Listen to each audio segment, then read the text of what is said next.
निवृत्ती पावलो विश्रांती संसाराची शांती झाली माझ्या संसाराची शांती झाली माझ्या पावलो विश्रांती शांती झाली माझ्या संसाराची शांती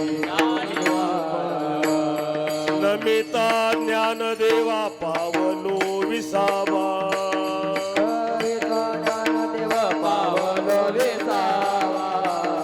नमिता ज्ञानदेवा पावलो विसावा नमिता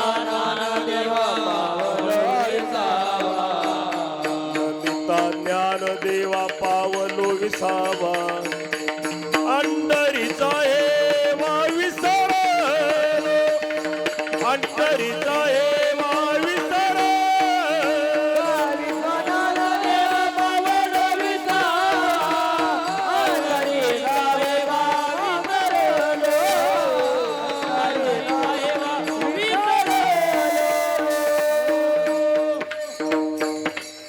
मस्तक माझा पायावरिया वारकरी संतांच्या स्वामी काज गुरु भक्ती पितृवचन सेवापती हेची विष्णूची महापूजा अनुभव नाही तुझा.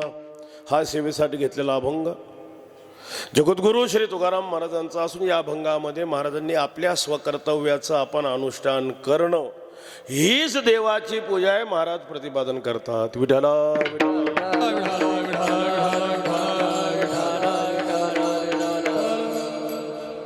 प्रतिवर्षानुसार आपल्या गावात संपन्न होत असणारा हा अखंड हरिनाम सप्ताह मर्यादा पुरुषोत्तम प्रभू रामचंद्राच्या जन्मोत्सवाच्या निमित्ताने दरवर्षी हा महोत्सव आरंभ होतो.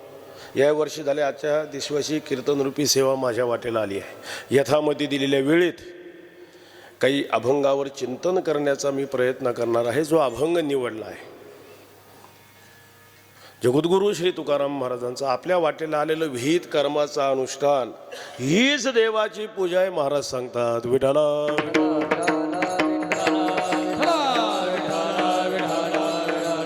आपल्या वाटेला जे कर्म आलंय त्याचं अनुष्ठान करणं हेच काय, याच्या व्यतिरिक्त दुसरी देवाची पूजा होऊ शकत नाही. देवाची पूजा म्हणजे नेमकं काय? पूजा शब्दाचा एका वाक्यात अर्थ आहे जेणे देव संतुष्ट होतो. पुष्कळ त्या पूजेचे प्रकार आहेत. स्वकर्तव्य करणं हीच खरी देवाची पूजा. एकंदर आपण मानवी जीवनाचा आपण विचार केला, मनुष्य देहात आपण आलो, आपण जो काही व्यवहार करतो, कोणताही व्यवहार आपण करा, कोणत्याही व्यवहाराच्या पाठीमागे मूळ प्रेरणा जी निर्माण होते ना आपल्या ती अगोदर मनामध्ये निर्माण होत असते. कोणतीही वृत्ती कुठे आधी तयार होते? अगोदर मनात.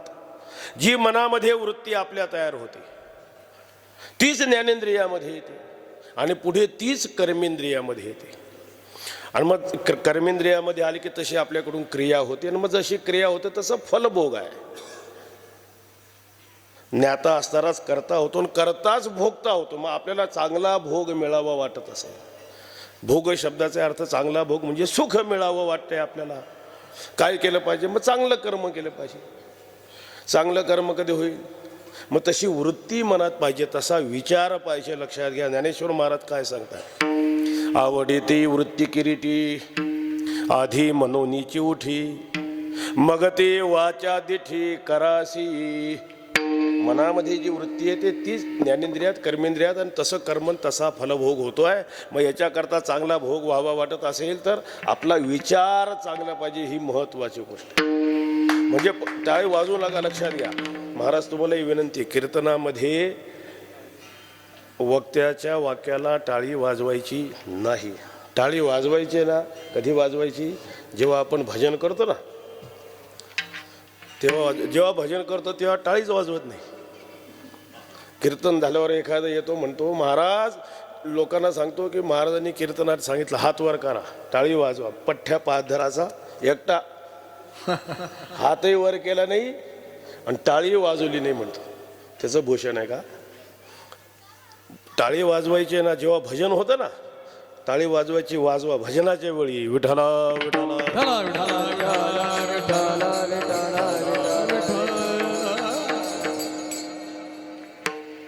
काय आता झालंय कीर्तन मर्यादा सगळी सांप्रदायिक पद्धतच सर्व बिघाड होत चाललंय लक्षात घ्या. हे तर माझ्यावर आरोप करतील तुम्ही आज सेवेला आलीच कसे म्हणतील 9 ते 11 घेतो का.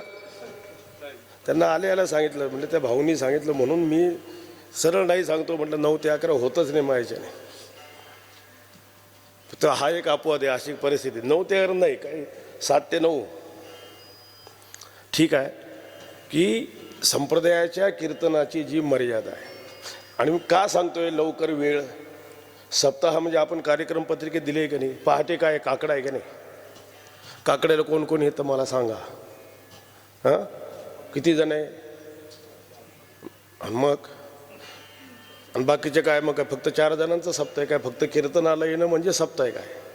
तुम्हाला नावं ठेवलं नाही करता नाही सांगत आहे मी करतोय ना आपण खर्च करतोय कशासाठी. सप्ताह काकड्याला यावं. 7 ते 9 झालं तर लवकर येता येईल ना. बरं 9 ते 11 करायचं माझ्यासारखा बुवा उभा करायचा ज्याला हसवता येत नाही करमणूक करता येत नाही. झोपल्याशिवाय राहणार आहे का तुम्ही. 7 ते 9 करावी हा माझा मुळात महत्वाचा आग्रह आहे. आता हे काय होतं ते विषयांतर होऊन जाते लक्षात घ्या. विठ्ठला विठ्ठला पुंडलिक वरदा श्री ज्ञानदेव निवृत्तीनाथ महाराज. विचार महत्वाने चांगला पाहिजे हे मी तुम्हाला सांगत होतो. आपल्याकडून सर्व पुढचं चांगलं व्हावं वाटत असेल तर पहिल्यांदा काय चांगलं पाहिजे ते विचार परिवर्तन करायचं. म्हणून तर सप्ताह आहे ना. कशासाठी सप्ताह तरी करायचा आहे. महत्वाचा भाग चांगले विचार आदर्श समाज निर्माण व्हावा असं वाटत असेल. समाजामध्ये काही दैवी संपत्ती नांदावी असं वाटत असेल महत्वाचा भाग आहे समाजाचा विचार बदलला पाहिजे. विठ्ठला विठ्ठला विठ्ठला विठ्ठला विठ्ठला विचार आणि तोही चांगला विचार म्हणजे इथे लक्षात घ्या कुविचार नाही. चांगला विचार समाजामध्ये संत विचार संतांचे जे शास्त्राचे विचार समाजामध्ये प्रस्फुरित केले आदर्श स्वरूपाचा समाज निर्माण होईल. म्हणून समाजामध्ये विचाराभिसरण सतत चाललं पाहिजे. ही विचाराभिसरणाची प्रक्रिया म्हणून तर ही सप्ताह वगैरे ही जी परंपरा याच्यासाठीच आहे ना. सद्विचार समाजामध्ये जावे. लक्षात घ्या आपल्या शरीरामध्ये एक रक्ताभिसरण संस्था आहे. रक्ताभिसरण संस्था जर व्यवस्थित काम करेल तर आरोग्य चांगलं राहील. तसंच आहे समाजामध्ये विचाराभिसरण प्रक्रिया जर सतत चालू राहील तर दैवी गुण संपत्तीने आदर्श समाज निर्माण होईल. विठ्ठला म्हणजे चांगले विचार समाजात जावे. मग त्याला उपाय काय. भारतीय संस्कृतीमध्ये वैदिक पद्धतीमध्ये संत वाङ्मयामध्ये समाजाला चांगले विचार मिळावेत. पहिला उपाय काय योग्य श्रोत्रिय ब्रह्मनिष्ठ कृपाळू महापुरुषांना सद्गुरूंना संतांना शरण जाणं हा पहिला उपाय आहे विचाराभिसरणासाठी. मुळात वेदाचं सांगणं आहे तद्विज्ञानार्थम स गुरुम एव अभिगच्छेत समित पाणीम श्रोत्रियम ब्रह्मनिष्ठम. भागवतकार सांगताय शाब्दे परेच निष्णातम. कोणाला शरण जायचं त्या संतांचं लक्षण भगवंताचं वचन आहे ना. तद्विद्ये प्रणिपाते न परिप्रश्नेन सेवया उपदेक्षन्ते ते ज्ञानम ज्ञानिनः तत्वदर्शिनः. ज्ञानेश्वर महाराज त्याच्यावर भाष्य करतात ना. ते ज्ञान पैगा बरवी जरी मनी अथी आणावे. काय केलं पाहिजे तरी संताया भजावी सर्वस्वीसी. अशा संतांना शरण जर आपण गेलो समाजामध्ये विचाराभिसरण करण्यासाठी पहिला उपाय आहे तद्विधी. ते विचार आपल्याला प्राप्त व्हावे. काय केलं पाहिजे प्रणिपात शब्दाचा अर्थ काय. प्रकर्षैहि नित्यैहि पतनम प्रणिपातः दंडवत दंडापरी दंडवत दंडापरी मागे उरी नुरावी मागे उरी नुरावी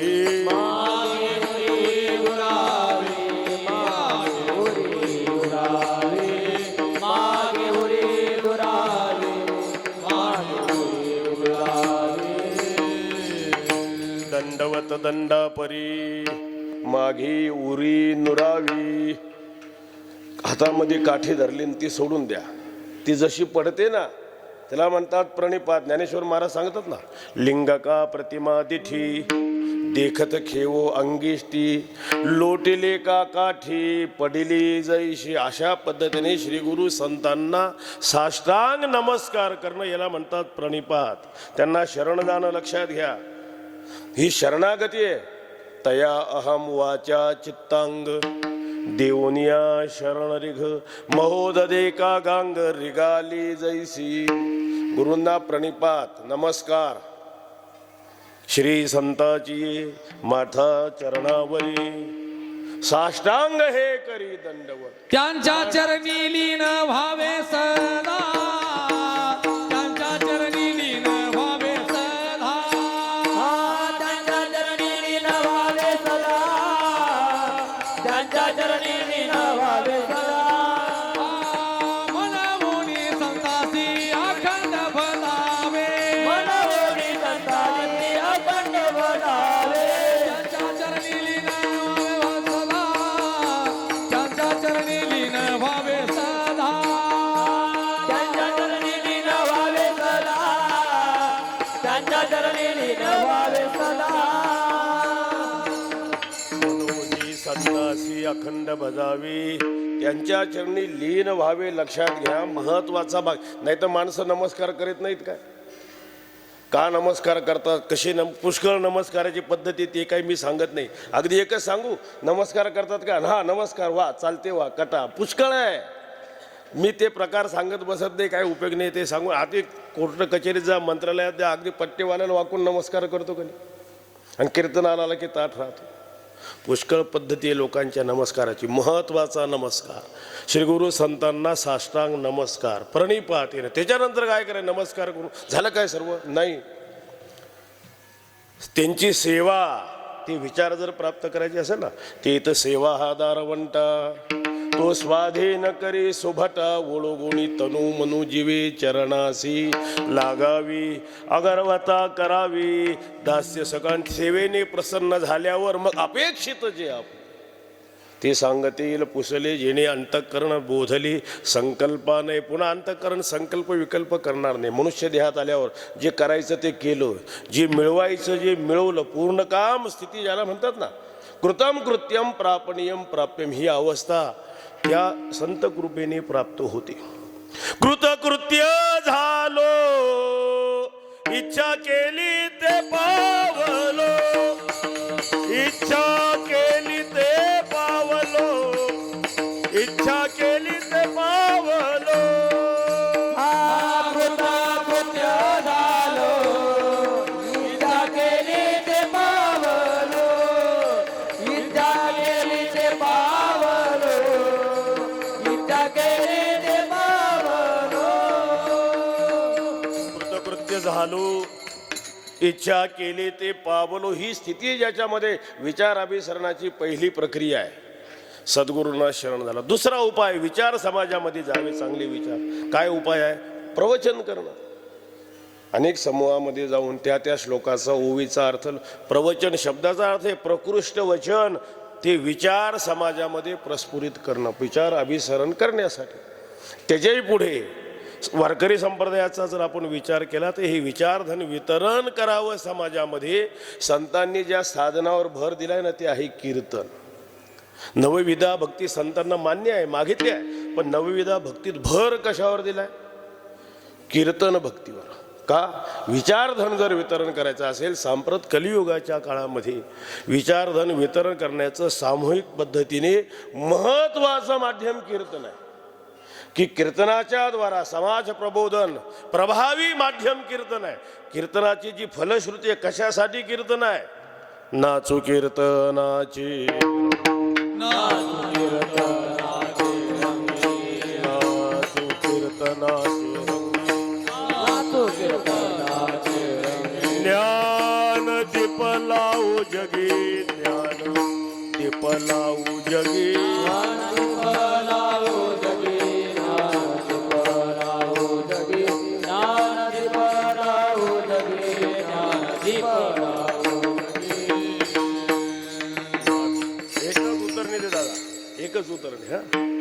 नाचू कीर्तनाची रंगी, ज्ञानदीप लावू जगी. कशासाठी कीर्तन आहे? ज्ञानदीप, विचारधन वित का करमणूक करून दाऊ जगी? कशासाठी आहे?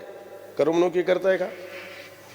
ज्ञानदीप लावू जगी, विचारधन वितरण करण्याचं महत्वाचं माध्यम. परिणाम याचा कीर्तनात संतांनी का भर दिला? याचा परिणाम जास्त आहे. माझा अनुभव सांगतो. समजा कोण्या गावात काही निमित्ताने मी गेलो, काही गावातले लोक येतात, महाराज बरं झाले तुम्ही गावात आले, चला तुमचे 2 शब्द आम्हाला ऐकायचे आहेत. आमचे शब्द आता ऐकण्यासारखे आहे का नाही हा स्वतंत्र चिंतनाचा भाग आहे, पण लोकांची भावना असते. ठीक आहे मग चला प्रवचन करू. प्रवचन नाही म्हटले, कीर्तन झालं पाहिजे. अरे प्रवचनात तेच सांगणार, कीर्तनातही काय सांगणार? तेच सांगणार. कीर्तनामध्ये असणारं जे नाद माधुरी आहे, समाजावर विचारधन वितरण करण्याचा जो प्रभाव आहे, जो कीर्तनाचा आहे, प्रवचनापेक्षाही संतांनी कशावर भर दिलाय? ही जी कीर्तन भक्ती आहे, लक्षात घ्या. आता कीर्तन चालू आहे, समजा मी उभं राहून कीर्तन करतोय, माझ्या दृष्टीने कीर्तन भक्ती चालू आहे. तुम्ही बसून श्रवण करतात, तुमच्या दृष्टीने कोणती भक्ती आहे? श्रवण भक्ती. आणि ह्या निमित्ताने मग इथे जमलेल्या सगळ्यांना देवाचं स्मरण होतं. या निमित्ताने म्हणजे तिसरी भक्ती काय होते? स्मरण भक्ती. कीर्तन भक्ती, श्रवण भक्ती, स्मरण भक्ती. एका वेळी कीर्तनात या तिन्ही भक्तीचं अनुष्ठान आहे. कीर्तनावर म्हणून तो जो प्रभाव करण्याचे जे सामर्थ्य आहे ना, कथा त्रिवेणी संगम, कथा त्रिवेणी संगम,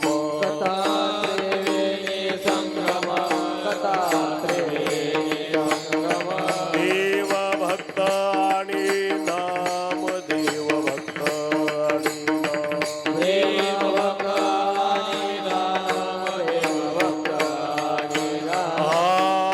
तिथीची उत्तम, तिथीची उत्तम,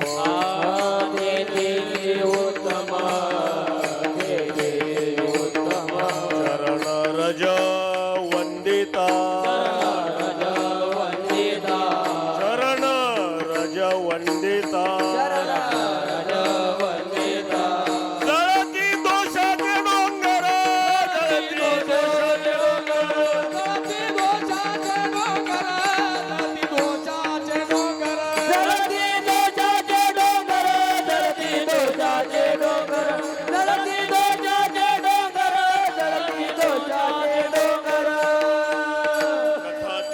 संगम,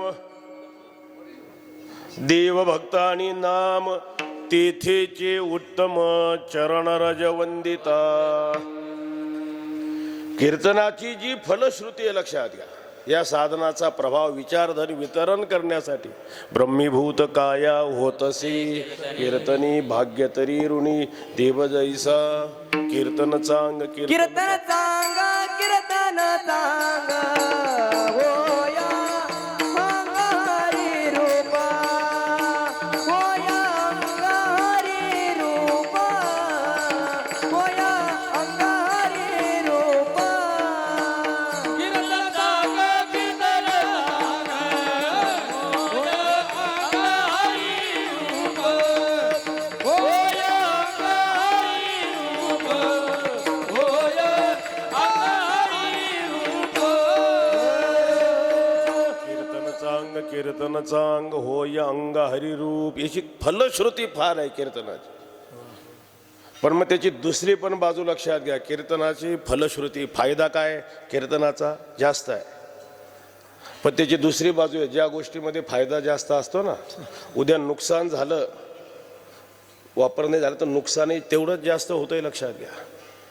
एखाद्या आमच्या इकडे त्र्यंबकच्या खाली कोकण पट्टीमध्ये केवळ भात शेती असणारा एखादा असेल, उद्या भात नाही पिकलं, नुकसान झालं तर किती होईल?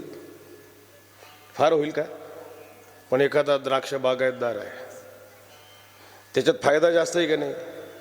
आणि उद्या नुकसान झालं तर का? त्याच्यात फायदा झाला, उलट काय झालं तर नुकसानही जास्त होण्याची शक्यता आहे. कीर्तनाची फलश्रुती महान आहे, पण त्याची मर्यादा सांभाळता आली नाही. नरकाला लवकर जाण्याचं साधने मग हेच होईल. विठाला विठाला, म्हणून त्याची मर्यादा सांभाळली पाहिजे. कीर्तन मर्यादा पुष्कळ स्वतंत्र प्रकरण आहे. आणि कीर्तनाची जी मर्यादा आहे ती कोणी सांभाळायची आहे? एकट्या कीर्तनकार नाही का? मी एकटा उभं राहिलं तर कीर्तन होईल काय? गायक पाहिजे, वादक पाहिजे, श्रोते पाहिजे, सगळेच पाहिजे. कीर्तन हे जे साधन आहे ना, हे सामूहिक उद्धाराचं माध्यम आहे. कलियुगामध्ये संघाची शक्ती आहे, म्हणून ते याचा प्रभाव आहे सामूहिक पद्धतीने एकत्र येण्यासाठी. मग कीर्तनकाराला मर्यादा आहे.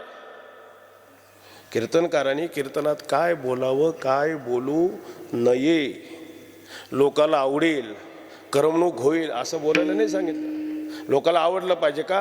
कारण कीर्तन झाल्यावर याचं पाकिट त्याच्यावर अवलंबून आहे. पुढच्या वर्षी बोलवलं पाहिजे परत.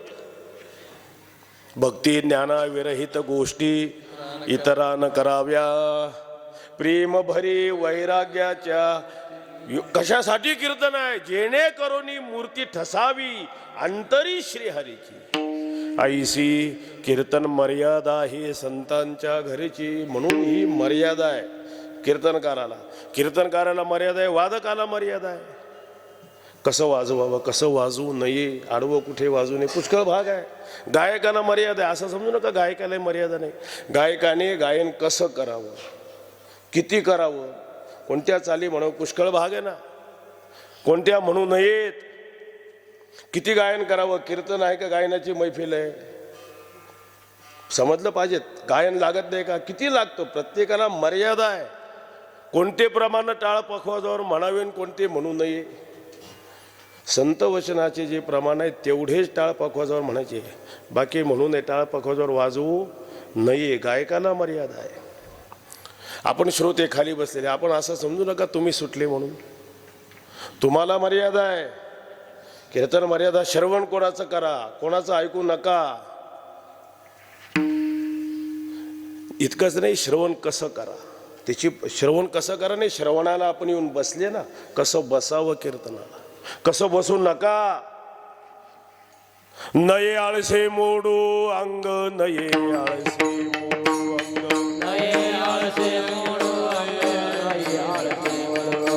कथे कानवडे ढुंग, कथे कानवडे ढुंग,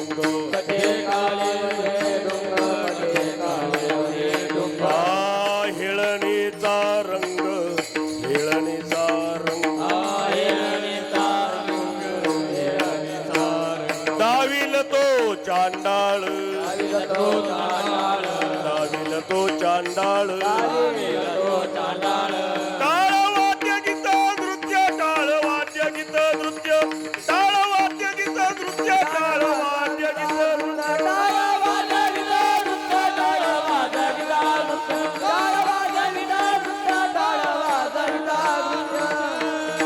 ही मर्यादा कीर्तनाची जर सांभाळली तर हे फल आहे. लक्षात घ्या. कीर्तनाचं फल मिळावं वाटत असेल तर ह्या मर्यादेत केलं तर. संतांनी ह्या साधनावर म्हणून विशेष भर दिलाय. कलियुगा माझी करावी कीर्तन. कशासाठी? तेने नारायण. म्हणून मला काय सांगायचं आहे, महत्वाचा विषय, समाजामध्ये चांगले विचार जावे वाटत असेल, कीर्तनाच्या द्वारा सद्विचार समाजामध्ये जावं, ते प्रभाव करण्याचं एक महत्वाचं माध्यम आहे. म्हणून तर कीर्तन संस्थेचं अवमूलन होता कामा नये. कीर्तन संस्थेचं अवमूलन झालं, समाजाचं अवमूलन व्हायला वेळच लागत नाही. विठाला म्हणून विचारधन वितरण करण्याचं महत्वाचं एक माध्यम आहे कीर्तन. त्याच्याही पुढे आहे अनेक ग्रंथ निर्माण करणं.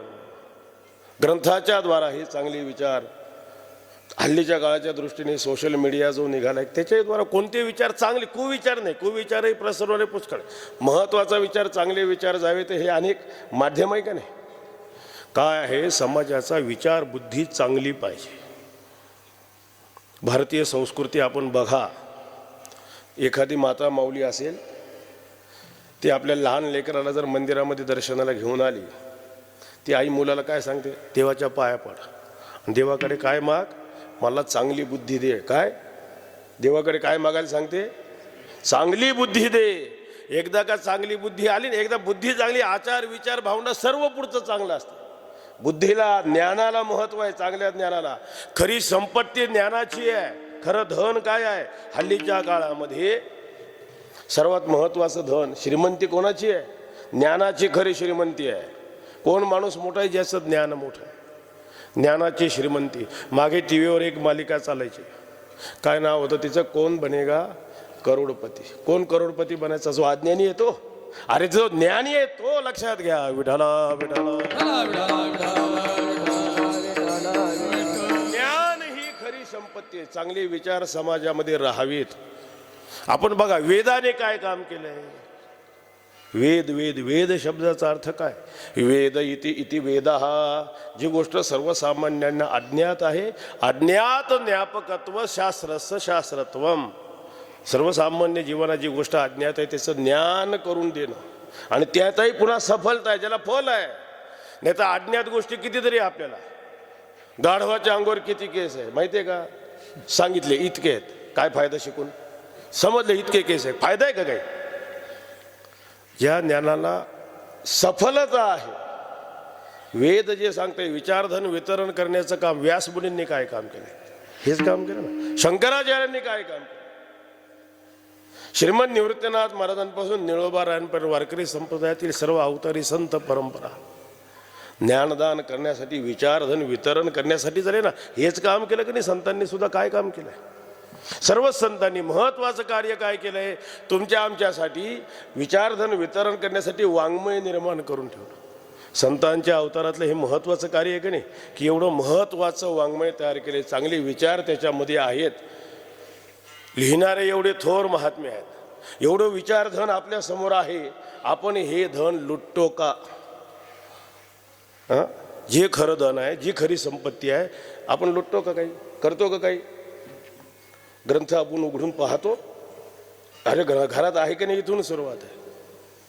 नको ते गोष्टीचं ज्ञान आपण संपादन करतो. संतांनी एवढे ग्रंथ निर्माण केले. निदान काही रोजच्या जीवनात वाचन केलं पाहिजे की नाही?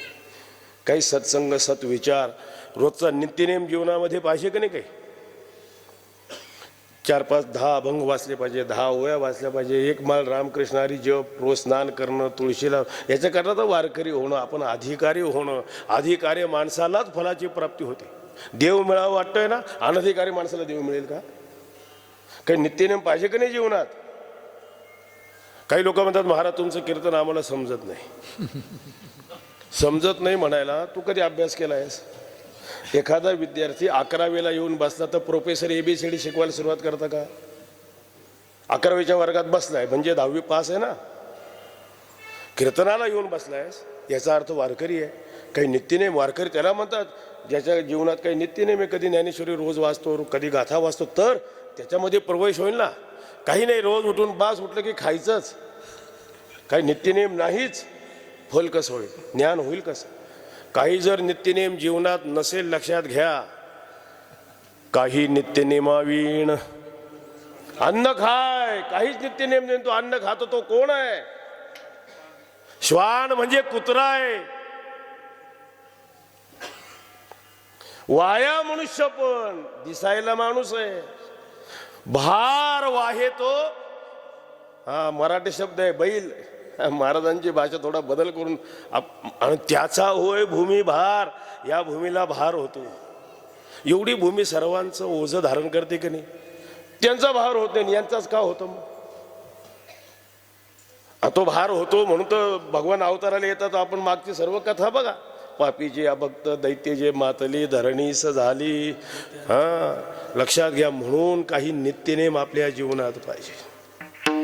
रोज उठून पहिल्यांदा स्नान करणं, काही देवाचं दर्शन, नामचिंतन. घरात देवघर राहिलं नाही, लक्षात घ्या, कारण याला शेवटी घरघर लागायचे. म्हणून विठाला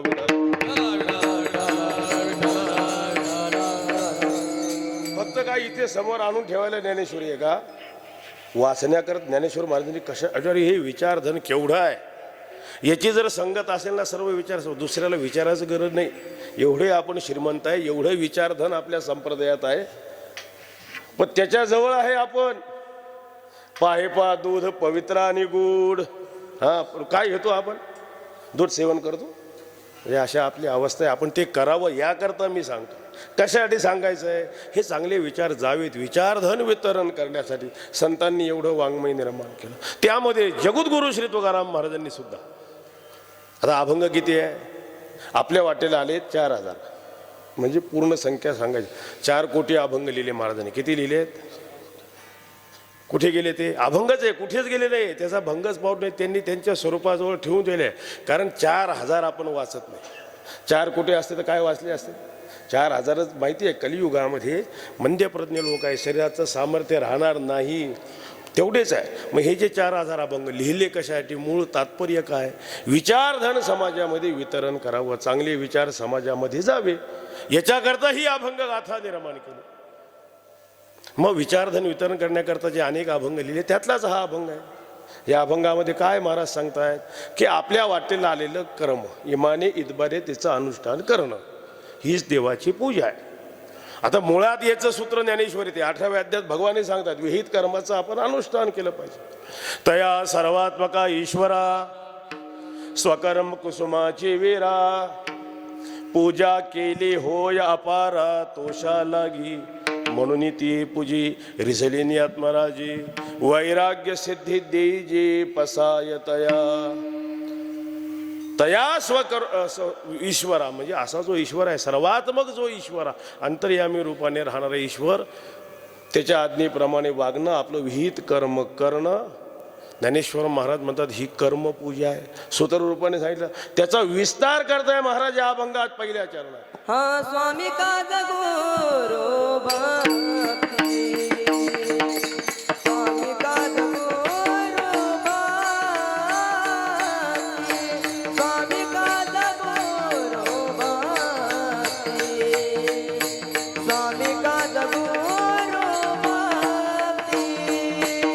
स्वामी काज गुरु भक्ती, स्वामी काज गुरु भक्ती, स्वामी काज गुरु भक्ती, स्वामी काज गुरु भक्ती. स्वामी काज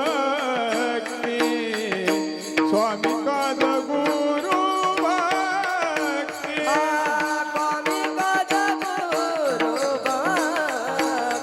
स्वामी काज गुरु भक्ती, स्वामी काज गुरु भक्ती, स्वामी काज गुरु भक्ती. स्वामी काज गुरु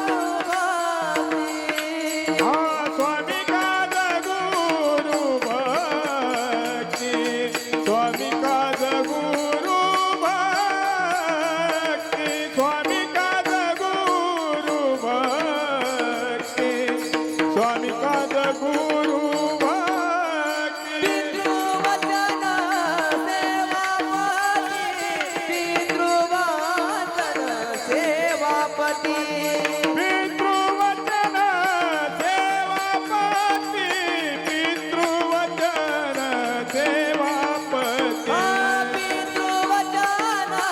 सेवापती, पितृवचन सेवापती, पितृवचन सेवापती. पितृवचन सेवापती, स्वामी काज गुरु भक्ती, पितृवचन सेवापती. हे विष्णुची महापूजा, हे विष्णुची महापूजा, हित विष्णुची महापूजा, हित विष्णुची महापूजा. स्वामी काज गुरु भक्ती, हित विष्णुची महापूजा, हित विष्णुची महापूजा, हित विष्णुची महापूजा, हित विष्णुची स्वामी काज गुरु भक्ती, पितृवचन सेवापती, पितृवचन सेवापती, पितृवचन सेवापती. स्वामी काज गुरु भक्ती, पितृवचन सेवापती, पितृवचन सेवापती, पितृवचन सेवापती. स्वामी काज गुरु भक्ती पितृवचन सेवापती. स्वामी कोणाला म्हणतात? सत्ताधारी जो मालक आहे. मालकातही प्रकार आहे, नामधारक मालक आणि सत्ताधारी मालक. नामधारक मालक काय असतो? तो काय सांगतो, ह्या कोपऱ्यापासून त्या कोपऱ्यापर्यंत सर्व चाळ आमची आहे म्हणतो. आणि भाडं कोण घेतं म्हणे? ते गोविंदराव येऊन घेऊन जातो. तुम्ही काय करता? आम्ही आमची आहे म्हणून सांगतो. काय फायदा त्याचा? नामधारक मालक नाही, सत्ताधारी मालक. ह्या कोपऱ्यापासून त्या कोपऱ्यापर्यंत सर्व चाळ आमची आहे, या चाळीचं भाडं मी स्वतः वसूल करतो. माझ्या मनाताला तर ही पाडू शकतो, मनाताला तो बांधू शकतो, याचं नाव आहे स्वामी. ज्याला म्हणतात ईश्वर. ईश्वर जो नियमन करतो. स्वामी शब्दाचा अर्थ काय? ज्याचो मालक आहे. ईश्वर नियमन करणारा. ईश्वर या संपूर्ण जगताचा कोण आहे? सत्ताधारी मालक आहे. सत्ताधारी मालक. त्याच्या सत्तेच्या बाहेर आपण काय करू शकतो मला सांगा? ईश सत्तेच्या बाहेर काय आपण बदल करू शकतो? ईश्वराची सत्ता आहे. तुम्ही बघा, कानाने ऐकावं, डोळ्याने पाहावं, रसनेंद्रियाने रस सेवन करावा, घ्राणेंद्रियाने गंधाचं ज्ञान, त्वगेंद्रियाने स्पर्शाचं ज्ञान संपादन करावं. यात आपण काय बदल करू शकतो? आता किती दिवस कानाने ऐकायचं, डोळ्याने ऐकू, कानाने पाहिलं, काय हरकत आहे? चांगली बासुंदी बनवली ना, पोटातच जायचे ना, तोंडाच्या ऐवजी कानात आणून होता. जमते का? करोनी रससोय बरवी, कानी केवी भरावी, फुले आणून बांधावी डोळा केवी, इथ रस तो मुखीची सेवावा, परिमळे तो घराणेची घ्यावा, तैसा मी तो यजावा मीचे. म्हणून ही ईश्वर सत्ता आहे, लक्षात घ्या. या सत्तेच्या बाहेर त्यालाच तर ईश्वर म्हणतात. जो नियमन करणार आहे त्याचं नाव आहे स्वामी. वृक्षाचे हे पान हले ज्याची सत्ता, वृक्षाचे पान हले ज्याची सत्ता, वृक्षाचे हे पान हले ज्याची वृक्षाचे पान हले ज्याची सत्ता, राहिले अहंता मग को, राहिले अनंता मग कोटे, राहिले अनंता मग कोटे. या ईश्वराची अशी आकुंठित सत्ता आहे. अरे झाडाचं पान त्याच्या सत्तेशिवाय हलू शकत नाही. पण आपलं अज्ञान, आपण कर्तृत्वाचा अहंकार एवढा धारण करतो. आपलं किती अहंकार आहे? आपण काय म्हणतो? मी आहे, मी करतो म्हणून चालले. उद्या जर मी गेलो, सर्व सत्यानाश अठ्ठ्यानाश होईल. बट्टे बोल. अरे तुझेच मुलं म्हणजे बायका मुलांना शाप दिल्यासारखं काय बोलतोस? कर्तृत्वाचा अहंकार. मी आहे, मी करतो म्हणून. तुम्हाला गंमत सांगतो, लक्षात घ्या. तुम्हाला असं वाटतं आपण आहे, आपण करतो म्हणून होत आहे. तुमचे घरचे माणसं काय सांगतात माहिती आहे? समजा मी तुमच्या घरी आलो तुम्ही नसले, घरचे माणसं सांगतात, महाराज आमच्या यांना तुम्ही महिनाभर वारीला घेऊन जाता ना, तेव्हाच आमचं बरं असतं. हे असतात तेव्हा नसतंच. पण काय करता? काय पूय पंकीचे इकडे चिळसे घेते, जे अंतर नेणती बापुडी, म्हणून अगत्य सेवन घडी. काय पूय पंकेचे किडे चिळसे घेती, दुःखिया दुःखाची जीवार. आपल्याला वाटतं मी आहे, मी करतो. अहंकार कर्तृत्वाचा किती असतो? काय म्हणतो तो? लाथ मारील तिथे पाणी काढेल. काय म्हणतो? काय भाषा असते? लाथ मारील तिथे. अरे ईश्वराची सत्ता. थोडं अंगावर वारं जाऊ द्या, ज्याला पॅरालिसिस म्हणतात त्यांच्या शब्दात. उचलून दाखव पाय. शक्य आहे? आपली अवस्था अशी आहे. आता जुन्या काळातला प्रसंग आहे, बैलगाड्या राहिल्या नाही. उन्हाळ्याचा दिवस आहे, समजा बैलगाडी चालू आहे आणि बैलगाडीच्या खाली कुत्रं चाललंय. कुत्र्याला काय वाटतं? मी चालतो म्हणून गाडी चालते. ती आपली अवस्था आहे. विठाला विठाला.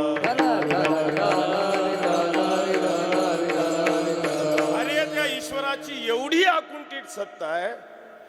ग्रास गिळी सत्ता नाही हाती. आपण तोंडात टाकलेला घास गिळूच, याची काय शाश्वती आहे मला सांगा? अनुभव येत नाही का आपल्याला? बरं गिळला घास, समजा अन्न खाल्लं आपण, पचवायचं सामर्थ्य आपले असं वाटतं आपल्याला? आपण पचवतो. काय करतो पचवण्यासाठी? आपण काय पचवू शकतोय आपण? हां, खायचं स्वातंत्र्य देवाने आपल्याला दिलंय. 4 घास जास्त खायचे का कमी खायचे स्वातंत्र्य दिलंय. पण खाल्लेलं पचवायचं सामर्थ्य आपलंय काय? अहम वैश्वानरो भूत्वा प्राणिनां देहमाश्रिता प्राणापान समायुक्त पचाम्यन्नम चतुर्विधम. चतुर्विधम अन्नमहम पचामी. देव पचवतो वैश्वानराच्या रूपाने. आपण काय त्याचा अहंकार धारण करणारे, लक्षात घ्या. त्या ईश्वराची जी सत्ता आहे ना, अकुंठित ज्याची सत्ता आहे, म्हणजे असा जो ईश्वर, त्याचं नाव आहे स्वामी. मानावाचा लागतोय, लक्षात घ्या. संपूर्ण सृष्टीचं नियमन करणार. आता हल्लीचा काळ असा आहे, निरीश्वरवादाकडे लोकांची प्रवृत्ती आहे. ईश्वर मानायलाच कोणी तयार. आता लोकांना असं वाटतं, लक्षात घ्या. आता माझा अनुभव पायी वारीत पालखीतला अनुभव असेल, वारीच्या दिवशी निवृत्तीनाथाला असेल, कुठल्याही मंदिरात असेल, दर्शनाला गर्दी राहिली, लोक म्हणतात पहा तरुण मुलं देवाच्या दर्शनाला लाईनीत दर्शन घेतात. तरुण माणसं तीच मुलं सिनेमाच्या थिएटरला लाईनीत तिकीट काढायला उभं राहिलं तर आश्चर्य व्यक्त करत नाही, विठाला विठाला विठाला.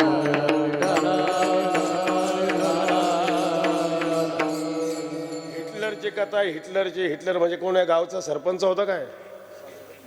अरे नाही, जग जिंकायला निघालेला हिटलर, शास्त्रज्ञ पण नाही, जग जिंकणारा कोण? त्याचे शेवटचे तुम्ही नोंद बघा, शेवटी त्याला ईश्वराला शरण जावं, ईश्वर मानावाच लागतो. ही सृष्टी चालेल, उगीच चालेल का? तुम्ही मला सांगा.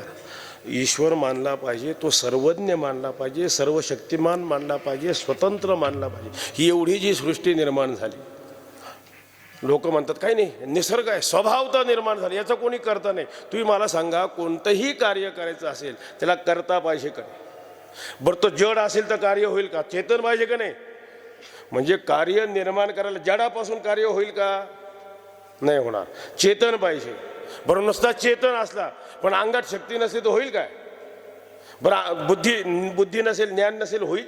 साधं घर बांधायचं आहे आपल्याला, मग घर बांधायच्या आधी अगोदर प्लॅन तयार करतो की नाही आपण? म्हणजे घर बांधायच्या आधी काय असतं आपल्याला? त्याचं ज्ञान असतं, असं बांधायचं म्हणजे अगोदर ज्ञान लागतं. ज्ञान असेल तरच बांधू शकतो.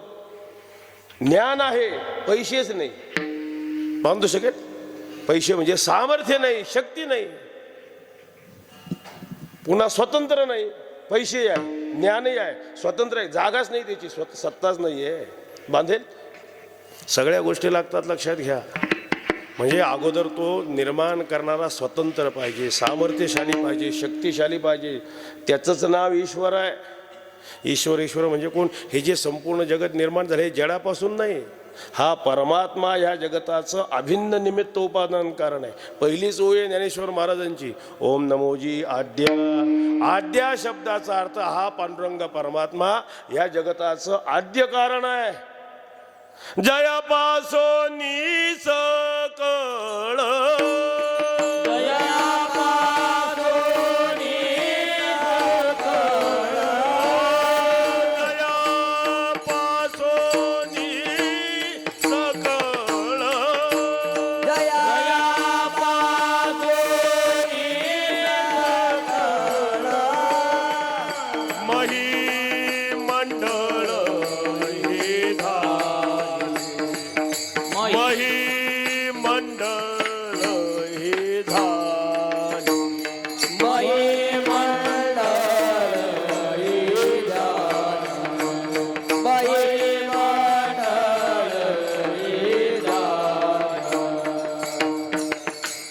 पंढरीचा राणा नये अनुमाना.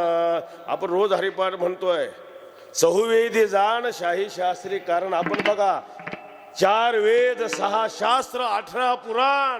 ज्ञानेश्वर महाराज काय सांगतात? हरीसी कारण म्हणून गाती. हरी ह्या जगताचं आद्य कारण आहे, निर्माण करणार आहे, लक्षात घ्या. उगीच भलते असेल तर तुम्ही साधं विचार करा, भूगोलामध्ये काय शिकवलं जाते? ही पृथ्वी आहे का नाही? पृथ्वीवर पाणी किती आहे, माती किती आहे, एकंदर काय टक्केवारी असेल, पण निश्चितच समजा 65% काय आहे? पाणीच आहे. आणि भूमी किती आहे? 30. थोडक्यात इकडे काय म्हणजे जास्त काय आहे? बरं, तुमच्या हिशोबाने घ्या, किती जमीन आहे? 30% धराचा. 70% काय आणा? मग 30% पाणी भूमी आणा आणि 70% पाणी आणा आणि गोळा बनवून दाखवा. ही का नाही विरघळत? मग बरं, नुसती विरघळत नाही, फिरतीये स्वतःभोवती. आणि स्वतःभोवती फिरता फिरता कोणाभोवती फिरते? सूर्याभोवती. कुठे चार्जिंग करावं लागते? कोण फिरवतोय? हा, कोण फिरवतोय? एखाद्या मातेने लेकराला जन्म दिला की लगेच दूध येते. कुठून येते? तिने कुठून आणलं? कोण करते बाळा? दुधाची उत्पत्ती. हा, सवे दोन्ही. गाय काय खाते? हा, ते झालं. गाय काय खाते? गवत खाते, चारा म्हणजे. आणि देते काय? असं मशीन तयार करा, इकडून गवत घाला आणि तिकडून दूध काढा. विठाला विठाला. अरे कोण निर्माण करतंय हे? निर्माण करणारा चेतन, सर्वज्ञ, सर्वशक्तिमान ईश्वर मानावाच लागेल. त्याच्याशिवाय का? त्याचं नाव आहे स्वामी. या संपूर्ण जगताचा नियमन करणारा जो ईश्वर, मग असा जो ईश्वर आहे ना, त्याच्या मनोगतानुसार वागणं आपलं कर्तव्य आहे. आता त्याचं काय मनोगत आहे आपल्याला काय कळणार? पण सर्वज्ञ ईश्वराला माहिती आहे, लोकाला हे कळणार नाही. त्यांनी लिहून ठेवलंय म्हणून. वेदशास्त्र हे त्याच्या आज्ञा आहेत ना, हे त्याचं मनोगत आहे ना. श्रुती स्मृती मवई आज्ञा, भगवान काय सांगतो? श्रुती स्मृती हे माझ्या आज्ञा आहेत. तद उल्लंघया वर्तते आत्म्याच्छेदी मम द्वेषी भक्तोपि न वैष्णवा. हे संविधान आहे, आपण ह्याप्रमाणे वागावं, ही देवाची आज्ञा आहे आणि त्याच्याप्रमाणे कार्य करावं. त्याला स्वामी म्हणतात ना, त्या स्वामीच्या मनोगतानुसार वागणं, स्वामीच्या मनोभावान चुकीची हेची परमसेवा. असा जो ईश्वर आहे ना स्वामी, त्याच्या मनोगतानुसार वागणं. आता रामनवमी झाली का उत्सव लगेच कोणाचा आहे? मारुतीरायाचा. काय केलंय मारुतीरायाने? संपूर्ण जीवनचरित्र बघा. स्वामी कार्य करणं, ज्याच्यात आयुष्य घालवलं आहे, असा जो ईश्वर आहे ना, त्याच्या मनोगतानुसार वागणं. अगाजयाजी विहित तेचे ईश्वराचे मनोगत, ते केले या निभ्रांत सापडेचे तो. म्हणजे जे विहित कर्म आपल्याला सांगितलंय, ईश्वराची आज्ञा, ईश्वराचं मनोगत आहे ना, त्याप्रमाणे आपण वागलो, ईश्वराची प्राप्ती होते. विठ्ठला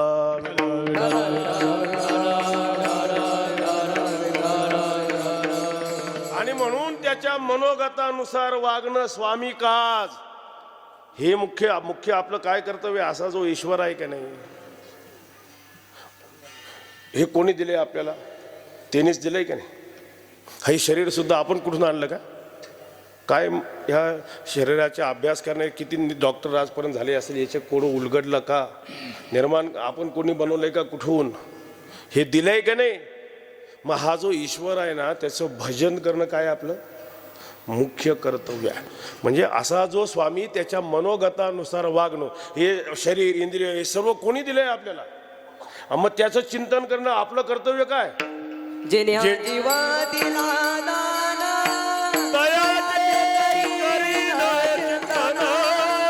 जगत जीवन नारायण, गायन गुण दयाचे. जेणे हा जीव दिला दान, सत्य करील चिंतन, जीवन नारायण, गायन गुण जीव दिला दान, दिली इंद्रिय हात पाय, मग त्याचं चिंतन भजन करणं, मनोगतानुसार वागणं, स्वामी काज, हे आपलं मुख्य कर्तव्य. मनुष्य शरीरात येऊन ईश्वराच्या आज्ञेप्रमाणे वागणं, ते काज म्हणजे त्याची सेवा. भजन, भजन शब्दाचा अर्थ काय? भज सेवायाम. उलट महाराज सांगतात बघा कसं, तयाचे भजन चुकू नको, तयाचे भजन चुकू नको, दयाचे भजन चुकू नको, दयाचे भजन चुकू नको. ऐकावी ऐकावी एक नारायण, ऐकावी ऐकावी एक नारायण, एखादी ऐकली एक नारायण, एखादी ऐकली एक नारायण, दयाचे भजन चुकू नको, दयाचे भजन चुकू नको. दयाचे भजन चुकू नको, दयाचे भजन चुकू नको. आपलं मुख्य कर्तव्य काय? त्याचं भजन करणं. करतो का आपण? भजन शब्दाचा अर्थ भज सेवायाम. सेवा चालू नाही का आपली? भजन करतो आपण, भजन करत नाही का आपण? आपणही भजनशील आहे, पण देवाचं नाही, सर्व प्रपंच. कार्य नाटावी कृपाळू देवासी, पोषितो जगासी एकला तो, पोषितो जगासी एकला तो. हरे नाथारी कृपाळू देवासी, पोषितो जगासी एकला तो, पोषितो जगासी त्याला आठवतो का? अरे नाटव, त्यालाच विसरलो म्हणून तर कृतज्ञ झालोय आपण.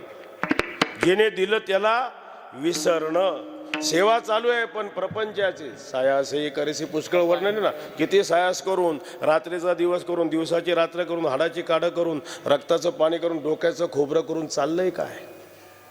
बरं एवढं आयुष्य आपण ह्या प्रपंचाच्या सेवेमध्ये घालवलं, एवढं संपूर्ण आयुष्याचा वेळ पुरत नाही का रे? भजन ईश्वराचं करायचं सोडून एवढं आयुष्य याच्यात घाल कोणासाठी करतोस? माझी बायको आहे, पोरं आहे, त्यांच्यासाठी असं एवढे कष्ट त्यांच्यासाठी केले. बरं जाऊन विचार त्यांना, मी आयुष्यभर एवढे कष्ट तुमच्यासाठी केले, तुम्ही सुखाने समाधानाने आहात का? उत्तर काय मिळतं? करून करून काय केलं म्हणजे आमच्या समाधानासारखं काहीच केलं नाही. तुम्ही बघा, जे प्रापंचिक लोक आहे त्यांना अनुभव आहे. आपल्या बायकोला किती रुपयाचं लुगडं आणा, तिचं समाधान होतं का? हां, आता फरक असा आहे, काही बोलतात आणि काही बोलत नाही, एवढाच फरक आहे. अनुभव सर्वांचा सारखा आहे. मी घडलेला प्रसंग सांगतो. एका कपड्याच्या दुकानात मी बसलो होतो. हल्लीची पद्धत आहे, तुम्ही करा म्हणून सांगत नाही, करत नका तर प्रवृत्त. काय पद्धत आहे ते, नवीन लग्न झालेलं जोडपं कपडे खरेदीला आलं तिथे. हल्ली पद्धत अशी आहे की बायकांचे कपडे पुरुषांनी घ्यायचे आणि पुरुषाचे बाईने घ्यायचे. त्यांची खरेदी झाली, आता झाली की नाही, मग घरी जाऊन बोलायचं ना, तिथेच बोलायला सुरुवात केली, कारण जास्त शिकलेली. मग तिने दाखवले, हे बघा, हे तुमच्यासाठी मी कपडे घेतले, तुम्हाला आवडले का? तो म्हटलं हो आवडले. यांनी लगेच दाखवले, हे बघ, हे तुझ्यासाठी मी घेतले, तुला आवडले का? ती बायको 4 लोकात काय म्हणली, का हो तुम्हाला एम ए केलं कोणी? एम एची पदवी कोणी दिली? का? साधं माझ्याजोगं वस्त्र निवडता येत नाही, तुम्हाला एम ए केलं कोणी? म्हणजे हा एम ए झालेला तिने एम ए डी करून टाकला. अरे यांनी डोकं चालवलं, खिसा रिकामा केला, पैसे खर्च केले, समाधान आहे का? मी सांगत नाही, एवढे कष्ट केले तरी महाराजांचं सांग नाही. रात्रंदिवस न पुरे कुटुंबी समाधान,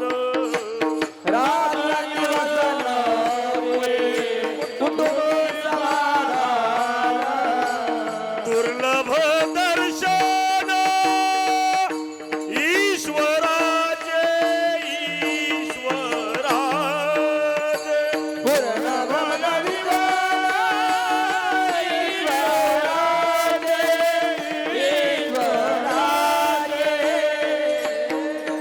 रात्रंदिवस न पुरे. आपल्याला प्रपंचाची सेवा करायला रात्रीचा आणि दिवसाचा आयुष्यातला वेळ पुरला नाही. बरं नाही पुरला, एवढं केलं. पुढे कुटुंबी समाधान न पुरे, एवढं करूनही कुटुंबाचं समाधान होत नाही. प्रपंचाची शोकांतिका हीच आहे. निदान ते म्हटले असते ना, आम्ही सुखाने समाधानाने आहोत, तरी रगड झाले. पण मग परिणाम झालाय, देवधर्म सांदी पडिले सकळ, विषयी गोंधळ पुढे महाराज म्हणतात, तुका म्हणे आत्महत्या रे आत्मघातकी, थोर होते चुके नारायणी. हा देवाला मनुष्य शरीरात येऊन विसरला, अपराध आहे आपला. जेने दिलं त्याचं विस्मरण कृतज्ञ. तुका म्हणे आत्महत्या रे, आपल्या हिताचे घात करणारे दुसरे कोणी आहे का? नेमकं त्यालाच विसरलं ना, मग परिणाम आहे विसरले तया. हा, त्याचं स्मरण पाहिजे. देवाचं आपल्याला स्मरण आहे का? तुम्ही बघा, अशीच प्रपंचाची सेवा आपण त्याच्यामध्ये आयुष्य चाललंय सेवा करण्यामध्ये. एकाने असेच जन्म गेला सर्व सुखाची आशा, जन्म गेला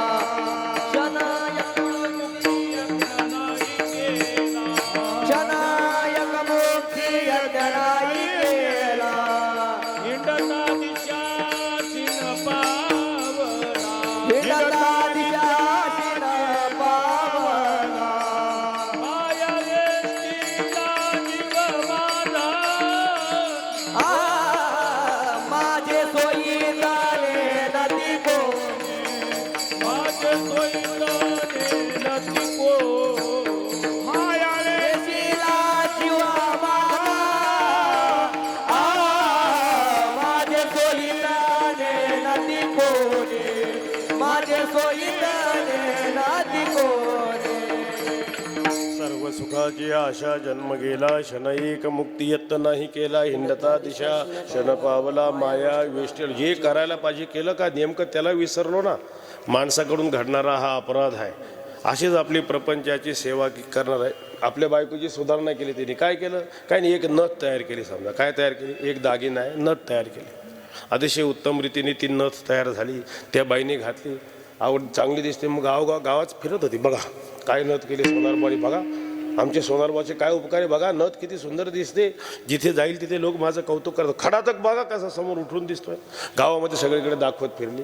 गावात एक साधू राहत होते मंदिरात, गेले तिथे आणि हेच साधू पुढे हेच सांगायला लागले, बघा त्या सोनारबाचे काय उपकार, काय नथ चांगली ती. आता साधूच ते बाई बैस म्हटली. काय तू जे ह्या एवढं त्या सोनाराचं एवढं कौतुक करते, मला सांग हा खडा एवढा दिसतोय त्या नथेमध्ये, हा तुझा आहे का सोनाराचा आहे?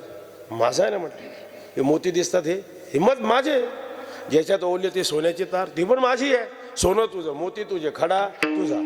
बरं हे त्या सोनाराने करून दिलं, काही आभार उपकार म्हणून करून दिलं का? अहो काय म्हणता म्हणे महाराज, जेवढी चांगली कर्णावळ दिली, ज्या मानाची कला त्या मानाची लठ्ठ कर्णावळ दिली त्यांना. म्हणजे हे सगळं तुझं करून देण्याकरता कर्णावळे तू करून दिली, तरी तू त्या सोनाराचं एवढं गुणगान करते. मला सांग, ही नथ ज्या नाकात घातली ते नाक कोणी दिलं त्याचं स्मरण आहे का? त्याने जर नाक दिलं असतं तर कुठे घातली असती? विठाला विठाला. अरे नेमकं त्यालाच विसरलोय. महाराज म्हणतात नाही, त्याचं स्मरण ठेवा, त्याच्या मनोगतानुसार वागणं. स्वामी काज, स्वामी शब्दाचा दुसरा अर्थ आहे राजा. राजाला सुद्धा काय म्हणतात? स्वामी. कोणता राजा? धर्मज्ञानाचा पक्ष धरितया. राजकार्य करणं ही देवाचीच पूजा आहे, लक्षात घ्या.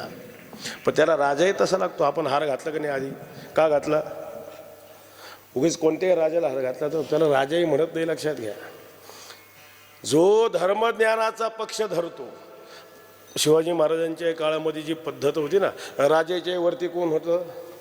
अमात्य मंडळ, राजा आणि त्याच्या खाली मंत्रिमंडळ. जी रचना होती, आता राहिले का अमात्य मंडळ? अमात्य मंडळाचं काम काय? धर्मशास्त्रानुसार जे निर्णय ना ते राजाला अवगत करून देणं आणि मंत्रिमंडळाकडून कार्यवाही करणं. धर्मच कोणी मानायला तयार नाही. धर्मज्ञानाच्या पक्षाने जे चालत आहे त्याला खरं राजा म्हणतात. मग राजाची आज्ञा आहे, वागणं आपलं कर्तव्य की नाही मला सांगा. आता समजा लोकशाही आहे, लोकच जिथले राजा आहेत, तरी कायदा कानून आहेच ना. रस्त्याने गाडी चालवताना डाव्या हाताने चालवायची, उजव्या हाताने चालवली, काय अडचण आहे? जमेल का? एकंदर काय जे आज्ञा आहे, जशी ही वेदाज्ञा देवाची आज्ञा आहे, तसं संविधान आहे ना आपलं, त्याप्रमाणे वागणं.